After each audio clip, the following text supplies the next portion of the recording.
Nicolas Michel, vous êtes père de 6 enfants. Vous êtes professeur de droit international à l'Université de Genève. Vous êtes notamment président de l'Institut Philanthropos et vous avez occupé de fonctions importantes au secrétariat des Nations Unies. La première question que je voudrais vous poser, c'est pourquoi est-ce que vous avez accepté de venir parler, témoigner de votre engagement aux universités d'été de la Sainte-Baume? De tout temps, j'ai pensé que l'engagement politique est une tâche très noble. Et je pense qu'il est essentiel de donner courage aux jeunes qui sentent un appel dans ce domaine-là, mais qui sont découragés par la situation telle qu'ils la vivent. Et beaucoup d'entre eux aujourd'hui ont pris conscience du fait qu'il fallait se former. Et pour les jeunes chrétiens, ce qui est important, c'est de se former en fonction des principes et des valeurs qui sont les leurs, et ils veulent chercher une cohérence.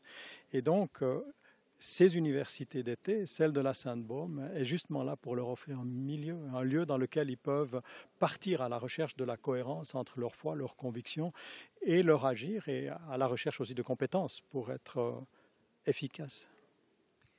Vous avez occupé plusieurs fonctions d'ordre politique en Suisse, mais aussi à l'ONU. Pourquoi est-il important que des chrétiens acceptent d'être présents dans ces grandes organisations? Est-ce que c'est vraiment nécessaire? Est-ce que c'est utile? Le service du bien commun doit être assuré au niveau local, régional, national, mais bien entendu aussi dans la communauté internationale. Aujourd'hui, avec les interdépendances des États, tous les enjeux en matière d'environnement, d'armement, de protection des enfants, de lutte contre l'impunité à la suite de crimes majeurs, tout cela requiert le concours de la communauté internationale, qui ne doit pas se substituer aux États en vertu du principe de subsidiarité. Elle doit simplement apporter toute son aide. Et donc, il y a aussi une belle noblesse à s'engager au service du bien commun universel dans la communauté internationale. Enfin, est-ce que, en occupant de telles fonctions comme vous l'avez fait, est-ce qu'il est possible de vivre en chrétien? Est-ce qu'on n'est pas obligé de faire des choix? Il y a certainement des situations dans lesquelles on est confronté à un problème de cohérence avec sa foi.